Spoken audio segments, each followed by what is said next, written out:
Okay, welcome everybody to the final presentation of the Business, Human Rights, and Ocean Sustainability Practicum at American University School of International Service. I'm Judy Gearhart. I'm the research professor who facilitates this research practicum, and I'm going to turn it over to Robert Mena to introduce the presentation.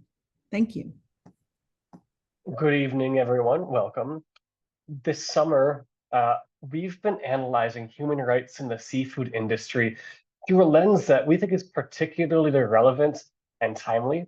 In recent years, civil society organizations and fishers themselves have been sounding alarms about the persistent exploitation and labor rights abuses experienced by migrant fishers in distant water fleets. Our research addresses these issues, first through the lens of First, from the perspective of civil society organizations that have identified the core challenges that individuals and the fishing sector at large face, ranging from direct abuses to more indirect systemic forms of exploitation. Corporations and industry leaders have grown increasingly aware of these problems, but examples of measurable progress remain relatively rare, with many companies showing uneven oversight and grievance mechanisms. The obstacles facing migrant fishers are further complicated by the varied policy frameworks and programs governing fishing vessels and seafood companies. At the international, regional, and national levels, promising developments in agreements and laws are often countered by gaps and inconsistencies, especially given recent shifts in US policy. But despite these many challenges, recommendations emerge from civil society groups that are often echoed by corporate and government actors, especially those that promote worker voice. The presenters tonight will explore these perspectives in depth, beginning with the challenges and remedy pathways identified by civil society organizations, before turning to corporate practices and policy frameworks that shape the lives of fishers.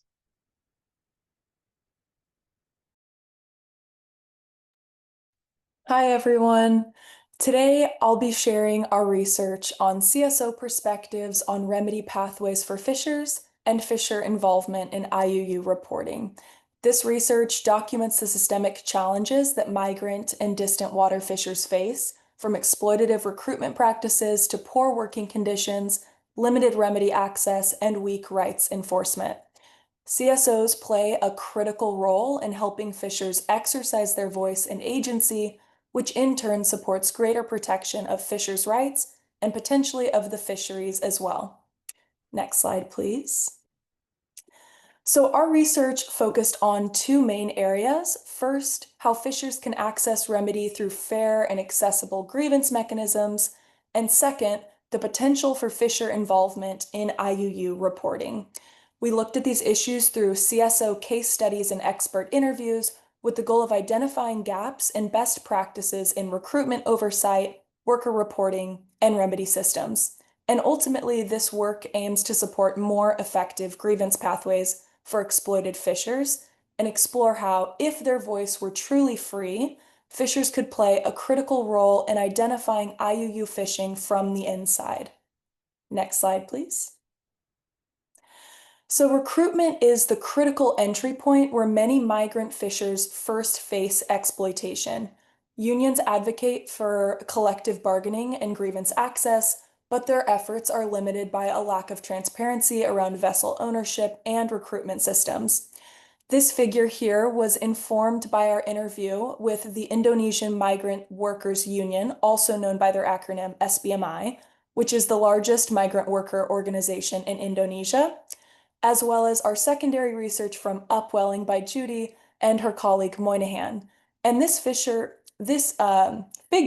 explores the fisher to vessel pipeline, expanding on the seafood labor supply chain diagram from the 2023 Practicum report, A Deeper Dive.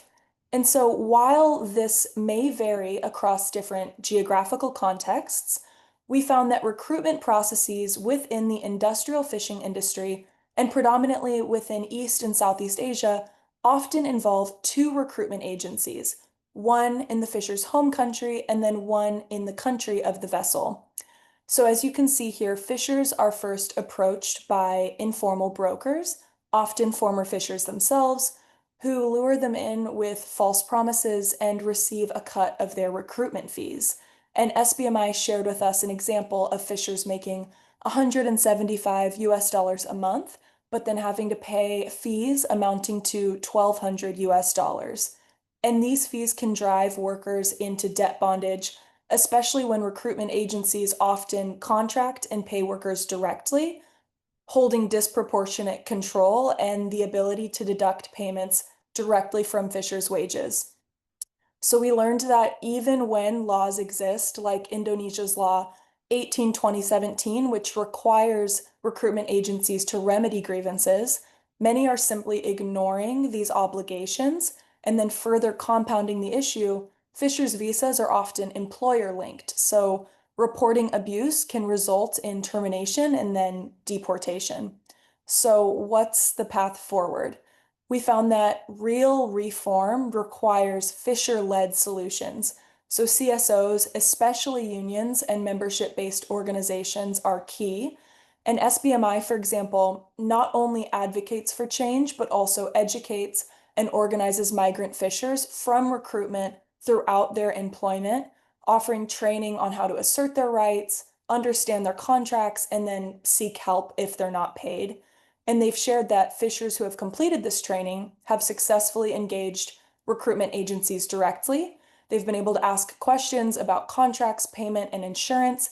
And these examples show that when empowered, fishers can navigate these systems more safely, and that CSO support is crucial. And we learned that for systemic reform, we must strengthen fishers' right to organize. And so advocacy NGOs can serve as partners to fisher organizations by developing campaigns that are centered around their goals and concerns. However, fisher-led solutions are really key to sustained change. So CSO efforts must also focus on supporting fisher organizations and seafood worker movements to claim their power and exercise their voice. Next slide, please. So we found that across industries, the term worker voice has often been overused. It's used to describe everything from suggestion boxes to hotlines, but these tools are often individualized and untrusted and therefore disconnected from real power. And we can see in this quote here, which is drawing from a report from Anner and Fisher Daly that was funded by the US Department of Labor. And it says that true worker voice is the capacity of workers to speak up, articulate, and manifest collective agency to improve conditions and contribute to more equitable societies. So tools like democratic unions and collective bargaining allow workers to lead, represent, and protect each other. But we found that within the global seafood supply chain, these tools are not always available to workers. We argue that the path forward is a worker-driven approach where workers' voices are incorporated into every stage of the employment process, from recruitment to repatriation. And we also found that CSOs play different roles and have different methods of promoting this collective voice and building worker power. And this continuum is reflected in the work of the CSOs interviewed for this report. So we conducted 4 interviews seeking distinct perspectives to try and better understand this universe from individual to collective voice and the solutions being composed to support worker voice in this industry. You can see them here. So C4ADS does investigative and technical work with governments, conservation internationals collaborating across sectors to build advocacy coalitions. Greenpeace is campaigning publicly and building pressure. And SBMI, as a membership-based organization, is focused on grassroots organizing and movement building. And all of these approaches are necessary. But what we learned is that for long-term change, the work must be rooted in building collective power, and therefore unions and membership-based organizations and CSOs supporting these grassroots efforts are critical as they support fisher organizing around their shared demands, driving systemic reform from within. So from our readings and interviews, we learned that there's an uptick in fisher organizing, especially among migrant fishers. And although this is challenging, this effort must be supported because when fishers are engaged in a trusted collective effort, they can negotiate and seek remedy and create sustainable change. Next slide, please.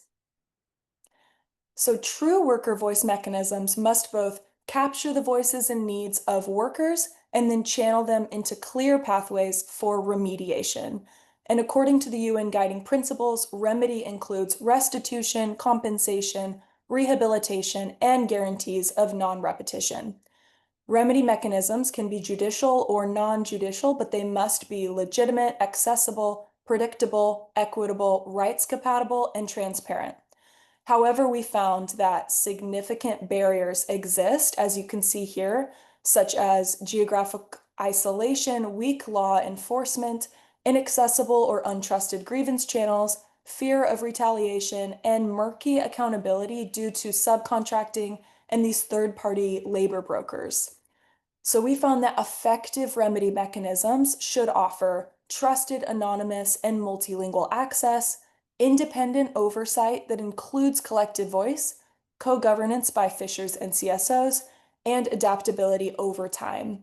And with this in mind, these recommendations are to lead to long-term success, and they include embedding anti-retaliation and remedy into national law and private contracts, mandating Wi-Fi and electronic monitoring on vessels, requiring fisher and CSO input in remedy design, updating port state measures to integrate remedy into inspections, and then making remedy systems a condition of port access and licensing. Next slide, please. So, what if fishers' voices were truly free? One of the central questions this report explores is whether fishers could help detect and report IUU fishing if they had the freedom and protection to speak out. We know there's a logical connection here. We know there's a high correlation between forced labor and IUU fishing. Fishers are often the first to see both environmental and labor violations, but most cannot safely report what they witness out of fear of retaliation or blacklisting and violence.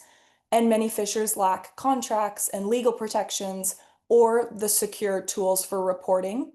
And even if they want to speak out, the risk can be just too great. And so, with that said, we found that there are some early signs of progress. So, some CSOs are piloting secure smartphone-based self-reporting and structured interviews. And these efforts are small, but they're promising because they show that if reporting were safe and supported and rights-centered, fishers could play a powerful role in uncovering illegal practices at sea.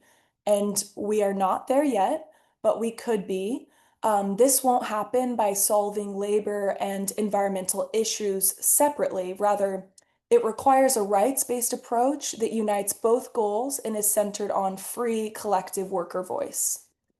Next slide, please. So we saw that fishers are often isolated, indebted, and unable to report abuse without fear. And the current grievance systems are often top-down, performative, and ineffective. And while international standards exist, the enforcement is weak. And so to wrap up, here are some key reforms for sustainable change. First, protecting collective voice. So fishers must be involved directly in shaping the governance systems that affect them, from labor policy to port inspections. Governance should be something built with fishers, not done to them. Secondly, recruitment reform.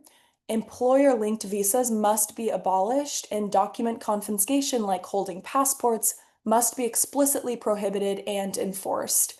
We also are in need of stronger infrastructure and CSO support. We need port-based infrastructure that supports fishers' rights and education, with CSOs building trust and reducing exploitation risks. And then along with this, accessible remedy. So remedy should be tied to enforceable contracts and compliance systems with safe and anonymous reporting pathways designed by those who understand the risks firsthand, like the fishers and the CSOs who work with them.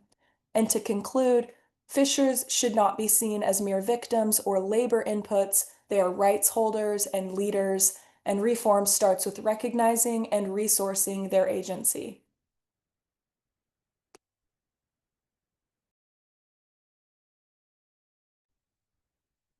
Great. Hello, everyone. That was amazing, Natalie. Thank you. Hello, everyone. My name is Jessica, and I will be presenting the corporate team's findings from this year's report. Our research examines corporate human rights due diligence in global seafood supply chains with a focus on recruitment transparency. And this is a critical area because migrant fishers, who form a large portion of the seafood workforce, are vulnerable to exploitative recruitment practices. So we wanted to understand what are major seafood retailers and suppliers doing to ensure ethical recruitment. Next slide, please. So here's the roadmap for today's presentation. First, I'll give some background and explain our objectives for the corporate team's work. Next, we'll go over our methodology, including interviews and web scraping reviews. Then we'll present our key findings from both retailer and supplier research. And finally, we'll close with our recommendations. Next slide, please. So as I mentioned before, our research examines the corporate human rights due diligence in the global seafood supply chain, focusing specifically on recruitment transparency and protections for migrant fishers. We analyzed policies and public disclosures from 15 major U.S. grocery retailers and 30 seafood suppliers. We found that while many companies now acknowledge ethical recruitment, most lack clear enforcement mechanisms or measurable outcomes. These findings informed the set of targeted recommendations we'll present later. Next slide, please. So to better understand how corporate policies align with responsible recruitment and labor rights in the seafood industry, we conducted a two-part methodology. First, we performed a web scraping analysis of 15 major U.S. grocery retailers, and these are companies that account for 98.5% of the U.S. grocery market, and we reviewed publicly available policy disclosures. We also analyzed data from 30 seafood suppliers identified through the World Benchmarking Alliance's Seafood Index. Second, we conducted 5 in-depth interviews with stakeholders directly involved in corporate human rights due diligence, including representatives from certification bodies, advocacy organizations, industry experts. From these interviews, there were several key themes that emerged. Our interviews revealed strong support for ethical recruitment, especially the employer pays principle. Interviewees emphasized tackling the risks migrant fishers face and highlighted labor organizing as a critical safeguard. They also stressed that traceability and transparency are essential to curbing IUU-related labor abuses, and that companies should focus on working with suppliers to fix problems rather than cutting ties immediately. Next slide, please. So for our web scraping project, we did an analysis of 15 major U.S. seafood retailers and 30 global seafood suppliers. And these 15 retailers make up, like I said before, 98.5% of the U.S. grocery market. We pulled the list from the Peace Report, and the 30 suppliers came from the World Benchmarking Alliance's Seafood Stewardship Index. Next slide, please. So looking at our supplier analysis, this graph shows the breakdown of recruitment-related policy adoption among the 25 companies that we reviewed from the World Benchmarking Alliance's Seafood Stewardship Index. We found that 68% of suppliers have policies on forced labor and human trafficking in recruitment. However, for many, these policies are basic statements against forced labor without detailed procedures for how recruitment should actually be conducted. 52% of suppliers, on the other hand, go a step further by sharing some kind of implementation policy, outlining how they expect recruitment to be handled in practice. But only 12% of the companies have truly robust recruitment policies. Next slide, please. So to assess seafood retailers' transparency and ethical recruitment, we analyzed major grocery retailers' websites, particularly those listed in Greenpeace's the high cost of cheap tuna report. And these retailers cover 98.5% of US grocery annual revenue, providing a nearly comprehensive picture of US retailers. They examined seafood supply chain policies focused on recruitment practices, forced labor prohibitions, and supplier expectations. So major retailers like Walmart and Aldi provided substantial details on their ethical recruitment policies, while others like Kroger and Publix were less transparent. Despite some progress, most companies lack concrete implementation processes and measurable outcomes. Even transparent retailers have limited evidence of monitoring recruitment agencies or providing worker feedback channels. Aldi, for instance, lacks a clear oversight framework. And these findings suggest a gap between corporate policies and operational accountability. Next slide, please. So this graph shows the supplier support for the employer pays principle, which is designed to prevent debt bondage by ensuring workers never pay recruitment fees. We found that only 28% of suppliers explicitly support this principle, while the majority, 72%, still risk allowing costs to fall on workers. Even among supporters, implementation is inconsistent. For example, FCF Company Limited endorses the EPP but doesn't provide a transparent breakdown of recruitment-related fees. The Thai Union, on the other hand, is more transparent but still lists certain costs for workers, which could lead to confusion or even overbilling. And these gaps point to three urgent needs. First, clearer recruitment policies that leave no room for hidden costs. Second, education for fishers so they fully understand their rights. And third, stronger enforcement of the EPP with corporate accountability to make sure that these commitments are actually put into practice. Next slide, please. Sorry.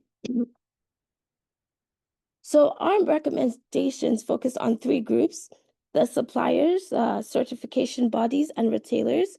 For suppliers, we suggest a full supply chain disclosure down to the vessel or farm, a clear public recruitment policies, transparency on any worker fees, and annual progress updates. And they should also share audit results and work with certification bodies to verify recruitment conditions. For certification bodies, we recommended embedding recruitment standards into seafood certifications, like training auditors to detect abuses and ensuring workers have safe, anonymous grievance channels. And for retailers, we advise requiring suppliers to adopt the employer pays principle and integrating responsible recruitment into supplier scorecards, so it directly impacts sourcing decisions. Next slide, please. So in conclusion, we found strong support for ethical recruitment, some using the employer pays principle and recognition for migrant fishers' unique vulnerabilities. Most interviewees stressed the need for labor organizing, while traceability and transparency remain key to stopping IUU fishing abuses. Most importantly, companies should work with fisheries to improve conditions, not just cut ties. Overall, policies are common, but without real enforcement, workers stay at risk. And closing the gap between commitment and action means making transparency, worker voice, and accountability standard practice. Thank you. And now I will be passing it on to Aisha from the policy team. Thank you, Jessica. Hello, everyone. My name is Aisha, and I will be presenting on, well, myself and Siobhan will be presenting on behalf of the policy team. So today we're going to be looking at international and U.S. policy protections, particularly in regards to this topic. Our overview is going to include forced labor and ILO, C-188 in particular. Treaty comparison, we're going to be looking at MLC, C-188, and a bunch of other treaties and compare in contrast to those, how well they've worked and how they haven't, bilateral agreements, how they come into play, as well as US policy, where it's headed, and what we can do moving forward. So as we know, the distant water fishing industry is facing a major human rights crisis. Fishers, many who come from vulnerable communities, are isolated at sea for months. They face serious risks from abusive recruitment practices to poor legal protections and weak enforcement. Even though these vessels often operate far from any country's legal jurisdiction, there's this growing international pressure, especially on the ILO, to step up and ensure human rights due diligence throughout the seafood industry. What makes migrant fishers particularly vulnerable is this mix of isolation and invisibility. So at sea, they're cut off from their families, society, and legal aid. Many don't speak the language and have or have legal status, which makes them easy targets. Recruiters charge them huge fees, trap them in debt, and sometimes deceive them about their contracts or their destinations. There's been various investigations by Greenpeace and Human Rights Watch that have shown widespread abuse, from wage theft to physical violence. The ILO has also identified clear indicators of forced labor in fishing, including withheld wages, deception, excessive overtime, and physical abuse. However, there's also deeper issues like restrictions on organizing or bargaining collectively. Survivor testimonies have played a very crucial role in exposing these patterns, which is why the ILO now emphasizes survival-centered reporting and ethical documentation to make sure that these stories are accurately captured and told. Next slide, please. Unfortunately, enforcement is one of the biggest gaps in many countries. Port inspections are minimal, penalties are weak, and corruption is a major issue. Even when countries like Thailand, for example, have ratified ILO conventions, there's various reports that show that enforcement remains inconsistent. Indonesia's distant water fleet also continues to exploit workers, especially when vessels operate beyond national reach. All of these show us why stronger governance is strongly and urgently needed. One of the key frameworks of the ILO Convention, which is C-188, the Work in Fishing Convention, guarantees fisher rights like fair pay, medical rest, rest time, safe working conditions. But as of 2025, only 24 countries have ratified it. It's a pretty strong framework, but real impacts depend on whether national governments actually implement and enforce it. The MLC, or the Maritime Labor Convention, is much more widely adopted with over 110 signatories, but it only applies to merchant seafarers and not fishers, which is why C-188 is so important to fill that gap. Still, it depends on national implementation. Enforcement varies, and some argue that the MLC should be expanded to cover industrial fishing in the future as well. Next slide. Yeah, so now I'm going to be speaking on the three major international conventions. So that's the Maritime Labor Convention of 2006, International Labor Convention 188, which was in 2007, and then the Western Central Pacific Fisheries Commission, CMM 2024-04, which hasn't been put into force yet, but we're going to do a broad overview. So these are the three major conventions that any other, sort of international agreement is kind of based on. So for the Maritime Labor Convention, we can see that it does provide a minimum requirement for seafarers.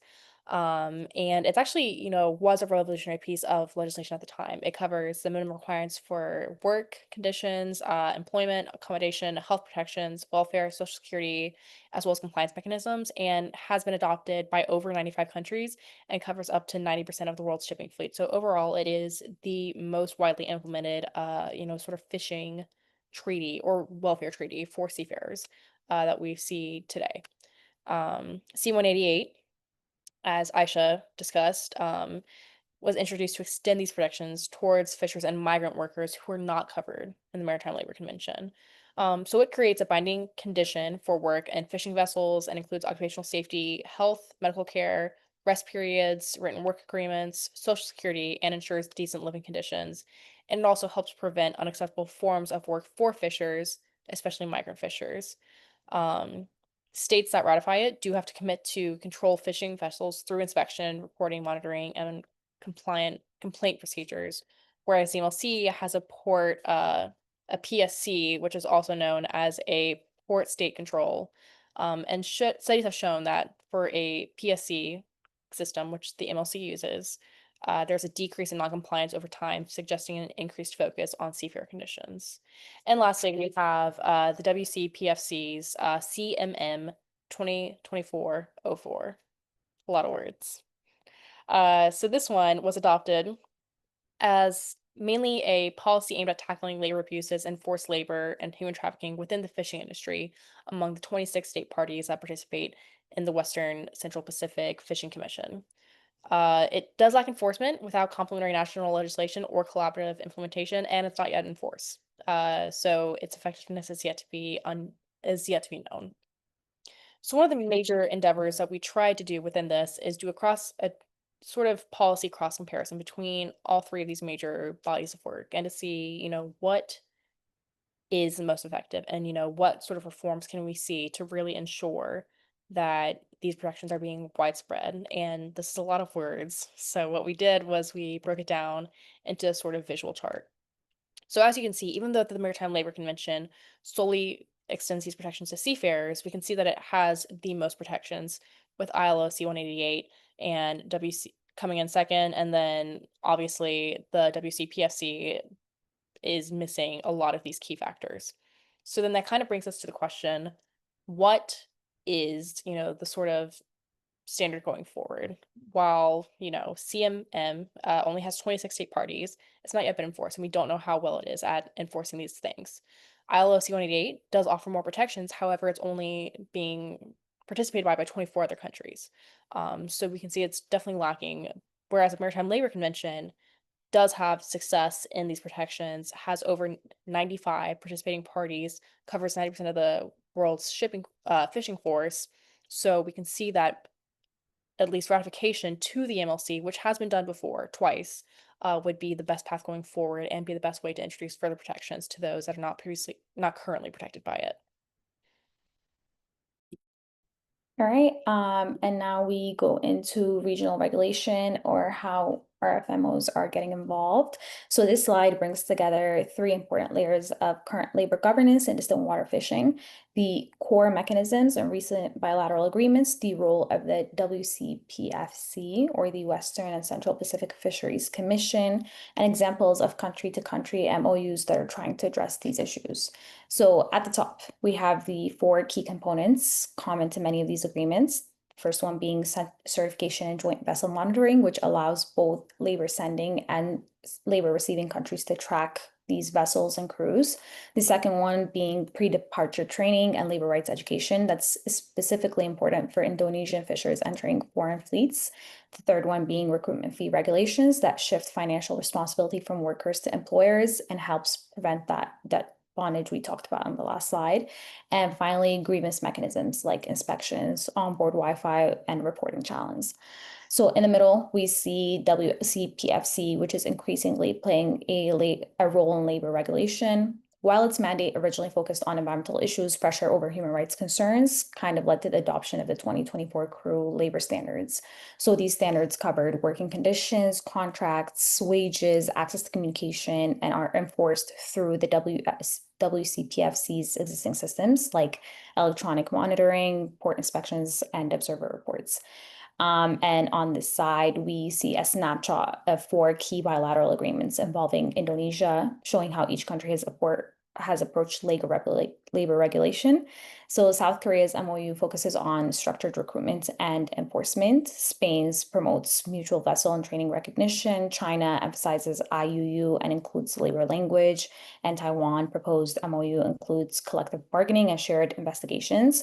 So these together show growing alignment within international labor standards, but as we'll see next, enforcement remains a major weakness. Now we shift to the element and enforcement challenges within these bilateral agreements. So across these MOUs, we see shared priorities. Many agreements promote electronic verification and joint vessel oversight, improving traceability of both the vessels and the crews. They also include training programs to inform fishers of their rights pre-departure. Recruitment fee shifting is another core feature that aims to eliminate, as we mentioned, the financial burden on workers though the enforcement is inconsistent. And then finally, grievance and enforcement mechanisms are becoming more common, including inspections, communication across onboard and offboard, and then coordinated complaint channels. But despite this, progress on paper remains extremely weak. The 2023 investigation into South Korea's MOU is a clear example of this. Every fisher interviewed reported passport confiscation, most still paid recruitment fees, and 92% did not know how to file a complaint. This speaks to a bigger issue that even well-written MOUs can't protect fishers without real enforcement capacity. That's where RFMOs like the WCFPC have potential. They have these monitoring infrastructures that could fill these gaps if paired with stronger political will and international coordination, especially from major countries like the US. Ultimately, it's this combination of bilateral specificity and regional oversight that offers us the best chance to improve protections for migrant fishers.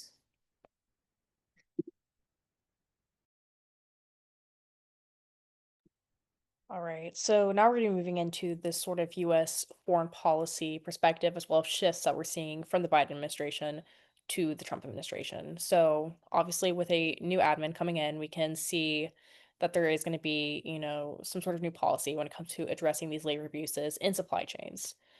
So, although there is some overlap in the strategies used by Biden and Trump, they approach this issue quite differently. So Biden engaged a variety of relevant federal agencies and actors to coordinate a quote unquote whole of government system, which was informed by multiple frameworks used to analyze the issue. His admin viewed the issue through a variety of lenses that conceptualized IUU and connected labor abuses as a national security threat, a human rights and labor concern, an aggravating factor in climate change, and a threat to domestic economy. Trump, on the other hand, approaches foreign policy issues in terms of how they affect domestic issues. So very, that's sort of America First policy. The IUU and labor abuses are addressed within the American First strategy that views these issues in terms of how they may affect national security and domestic seafood industry. However, both Biden and Trump enacted directives regarding the IUU. Biden's National Security Memorandum 11 addressed the IUU as security, human rights, environmental, and economic problem, and that federal agencies address those issues were then directed to coordinate efforts and expand SIMP or SIMP. One of the outcomes of this coordination was an interagency stakeholder summit that yielded the Collaborative Accelerator for Lawful Maritime Conditions in Seafood, or CALMSEAS. CALMSEAS was hosted by NOAA as a public-private partnership to address labor abuse through a variety of actionable items, including providing tools and creating awareness on fair hiring practices. Trump enacted an executive order restoring America's seafood competitiveness. This also referred to IUU as a labor issue, but did not provide clear directives for addressing it as such. The focus of the EO was to promote the American economy, and the U.S. Trade Representative was explicitly directed to include IUU as an issue in negotiations. And Trump was ordered to reevaluate SIMP. However, the admin has eliminated or reduced the agencies that would have supported the U.S. Trade Representative's work, and this includes USAID, the TIP Office, Department of Labor, and ILAB or ILAB, because they all collected information on where these issues on forced labor were provided and some technical assistance on improving them. And without these mechanisms, it can be more difficult for issues like IUU and forced labor to be included in trade negotiations.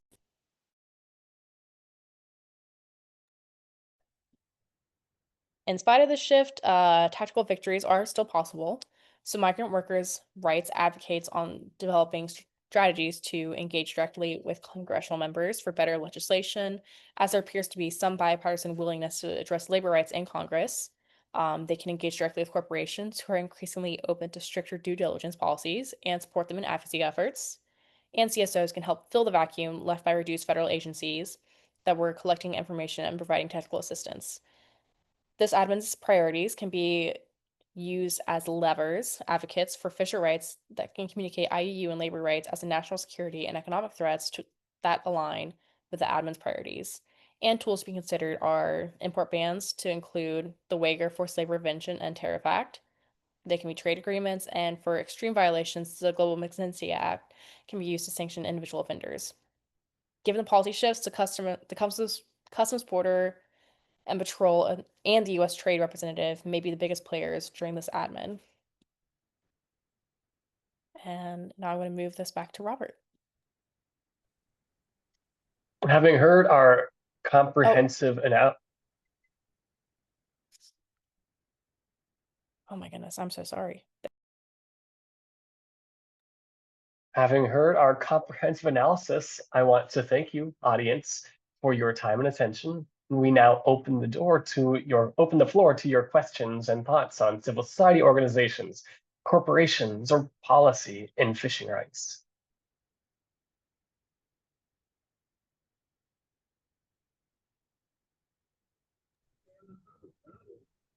Thank you, everyone who presented. Thank you to everyone for this semester. I think you did a fantastic job. Connor? Yeah, like echoing what Judy said, great job.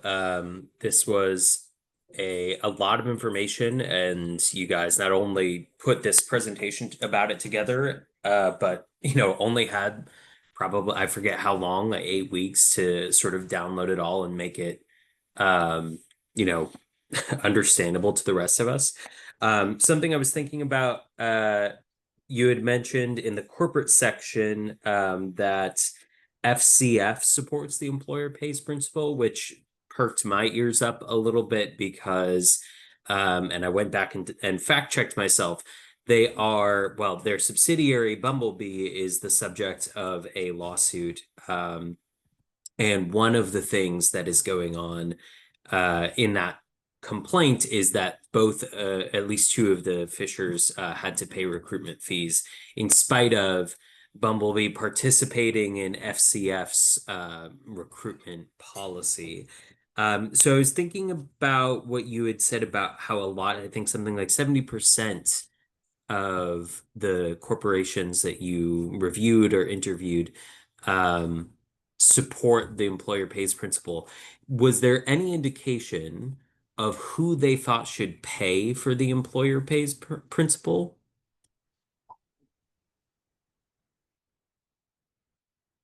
So when I was looking at, I was like the main person. My name is Haiti Barry.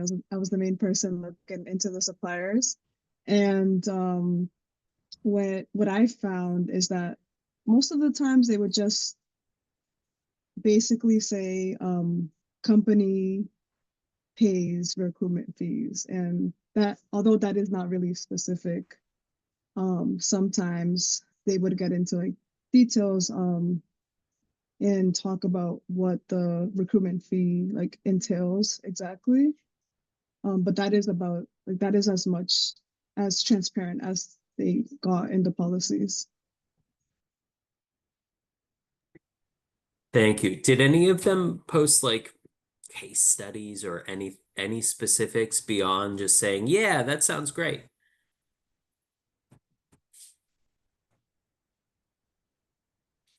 So we were primarily analyzing like their codes of conduct and Mm-hmm. their sustainability reports, and based off like scanning the 25 companies out of the 30, I did not see any case studies actually. Yeah. Our group did something similar a couple of years ago, and it was very shallow when we were looking. So I was wondering if any of that had changed. It sounds like maybe not.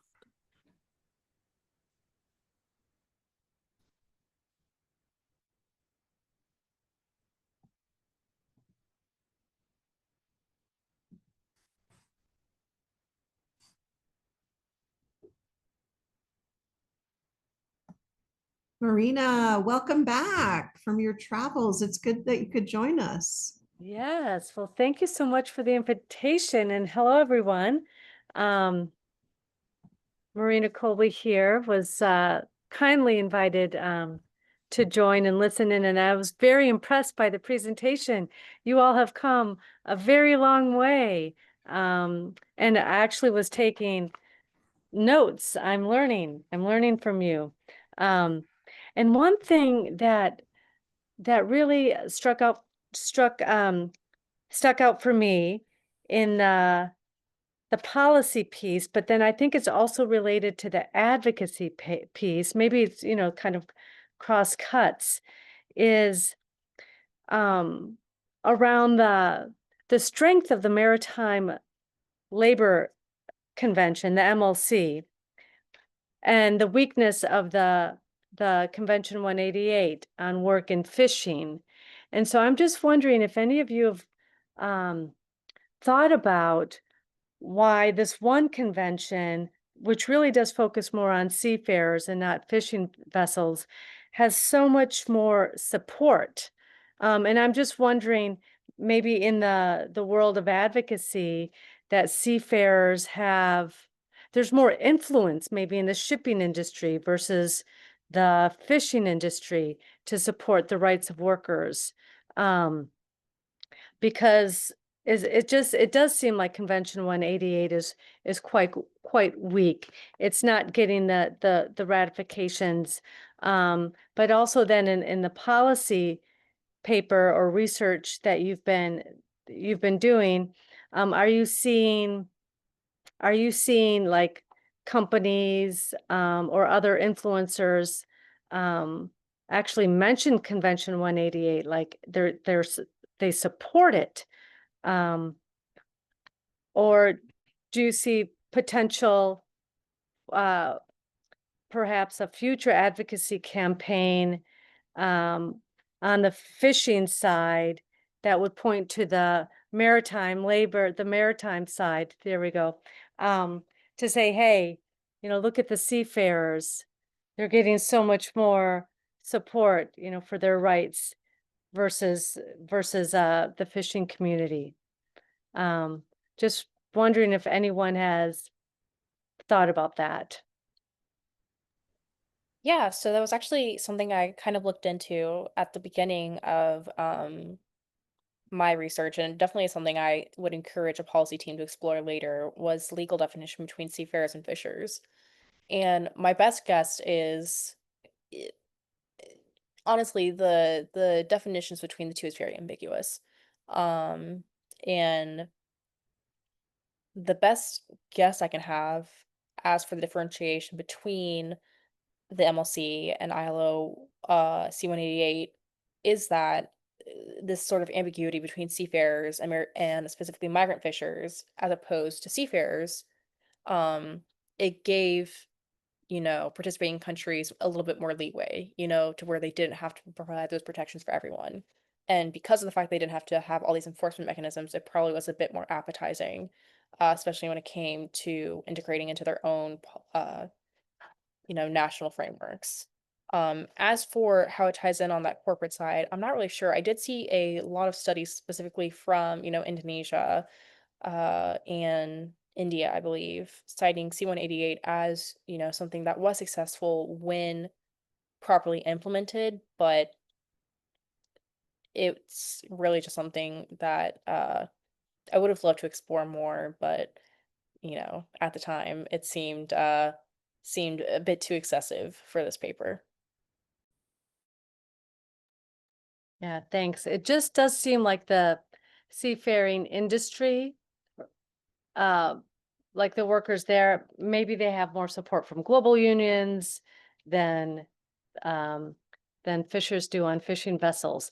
There's something there, like why one convention is so much stronger than the other.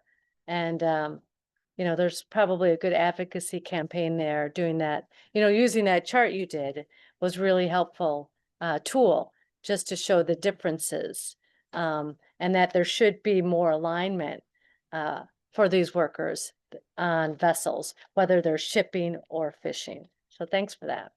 Helpful, very helpful.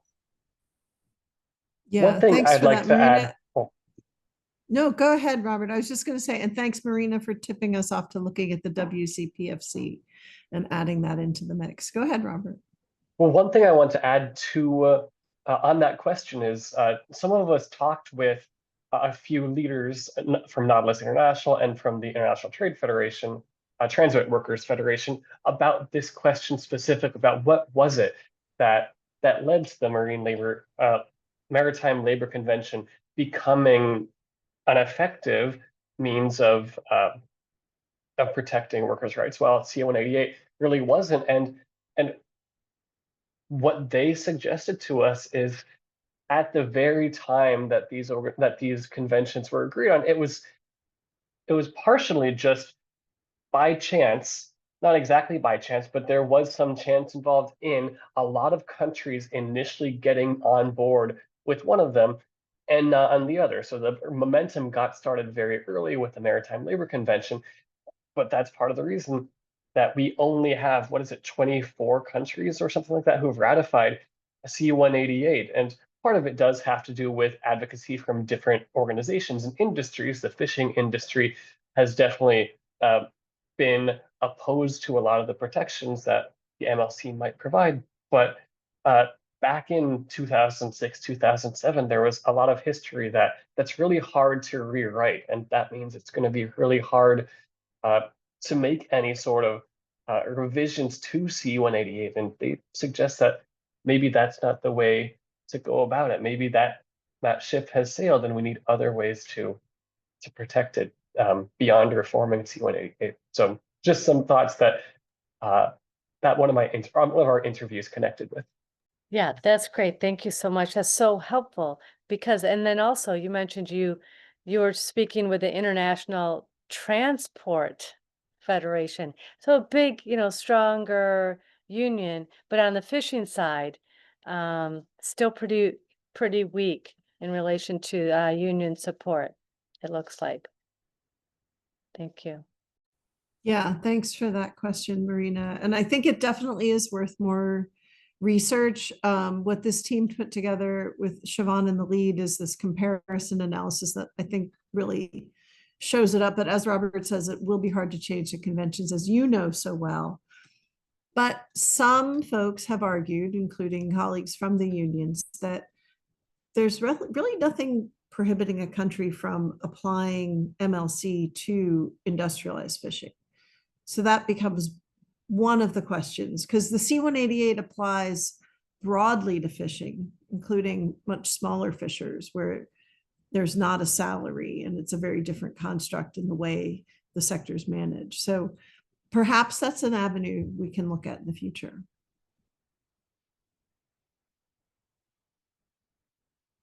Reiner. Hello, everybody, and thank you for having me. I need to leave in a couple minutes, so I might not get the whole answer as you're going on, but maybe Judy can relay that to me. And my question is a little bit outside of the remit of what you were researching, so I apologize for that. But I don't remember which one it was on the policy side, on the government side, that talked about the Trump administration, something along the line of respecting something as a bargaining tool or some form of an enforcement. And I'm just wondering, given that you guys now are talking to all these stakeholders, you're talking to civil society, you're talking to governments, you're talking to corporations, all of these people not exactly having their ear on the ground, but having their ear on the waves, right? What is the general gist that you're getting about where does fishery rank currently in the United States policy formation? Is this going to be a central tool of international trade, given that we're looking at all kinds of mixes of geopolitics with trade, with all kinds of interests, and the high seas obviously play a role? Or is this more the kind of thing where the industry at large, with all the stakeholders involved, go, this is just a little bit of a Trump craziness, things will blow over and we'll go back to normal? I know this is not exactly what you're researching. I'm just wondering, where does this rank your work right now, all of our work that we're connected to the oceans, in the larger picture of where the United States policy is going and how stakeholders are responding to that? I'd be happy to answer that. That's a great question. And it's still early days in the second Trump administration. So some of how this plays out is still yet to be determined. From the interviews that I held, it does seem like there is bipartisan support within Congress. So there are Republican and Democratic Congress people who are saying that, look, we still want to see these labor protections for the sake of them being labor protections, that that's important to them and it's important to their constituents. And so the advice that I was given from the people people that we spoke with was that, approach them directly. Don't assume that they are following to a T everything that the Trump administration is adhering to. Speaking of the Trump administration directly in terms of how that is prioritized, it doesn't seem like it's the priority. It's secondary. So one of the interviewers put it this way. He said, the administration is not interested in human rights for their own sake. He's interested in how will that affect American countries? How is that for specifically China? How is that going to affect our security interest in its relation to China? So I would, from the little bit that we know about how this administration is going so far, because it's still, again, we have to see how things are playing out. It's not priority, but we're also seeing that reflected in the cuts that they made, and that's particularly concerning to me. Seeing things like grants from iLab being cut, which by the way is now being sued by some of its recipients, such as the Solidarity Center, but also U.S. aid, the TIP office, the Trafficking in Persons report usually comes out annually, and we're still waiting on that.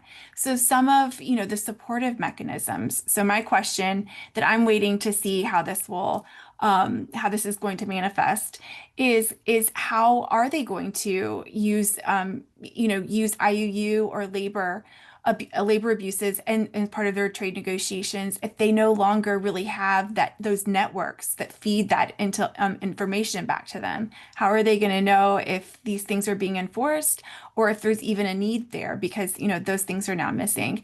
But so I don't think we can have a definitive answer yet, but those are things that I'm really interested in learning more about as the Trump administration plays out.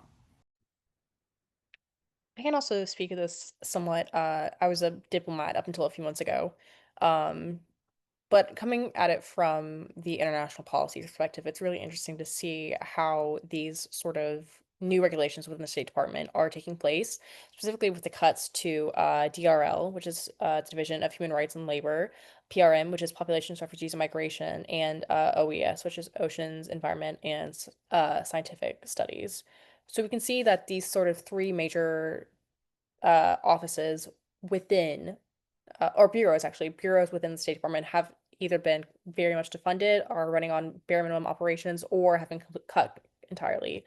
And I think, as Nicole says, we're very much in the early stages of seeing how this is going to be implemented, and it's, kind of touch and go. But I do think that, these, sort of three touch points we're going to see has, longstanding sort of ripple effects, I should say.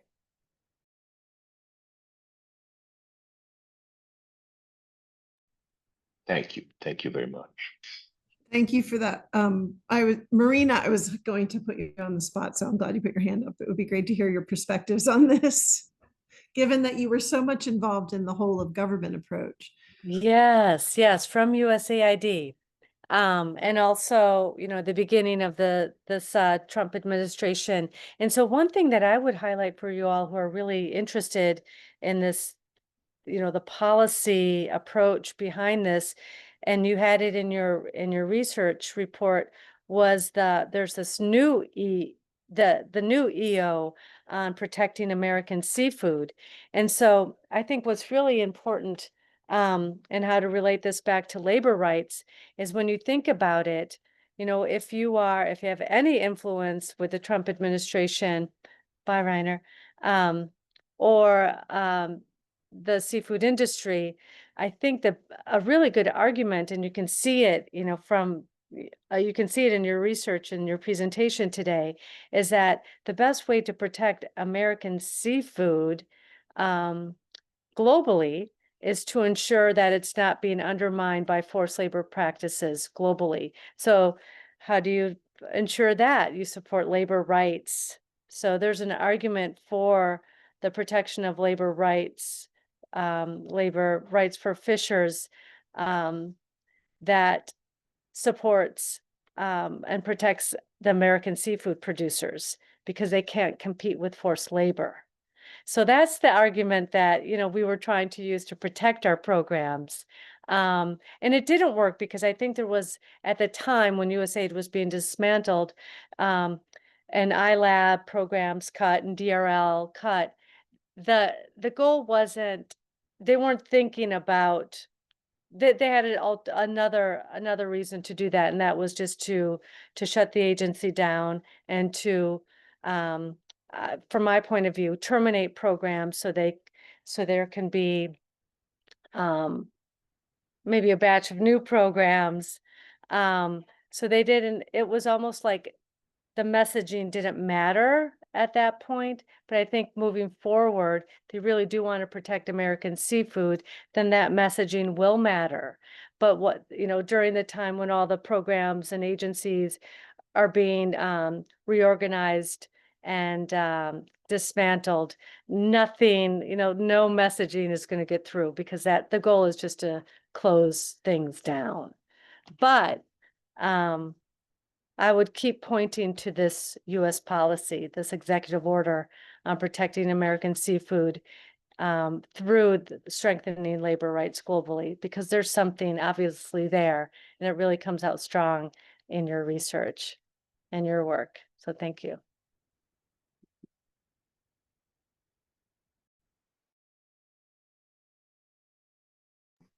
Thank you, Marina. And thank you again for all your support and input early on during the course. You see a couple things that people researched had to do with your comments and input. I think we can, Robert, I don't know if you have any concluding remarks or how you want to close out, but I think we've gone past the hour, so we could close out if you all would like. Well, we appreciate everyone's willingness to come and hear us and to engage us in some conversation on some of these topics. We feel that not only are we a lot more knowledgeable on the topic, but we hope that the report we've put together can have some uses for people in the field. We dig into some things that are timely and new, and we're excited too. So hopefully share some of our findings with people. So thank you everyone for your time and your attention. Oh, could I ask, what are the next steps for the report? Yes. So I want to thank everybody for really great job on the presentations. And the report, we're going to do a final edit and fact check, and then we will be posting it online. So folks can stay tuned for that. I'm going to stop recording at this time.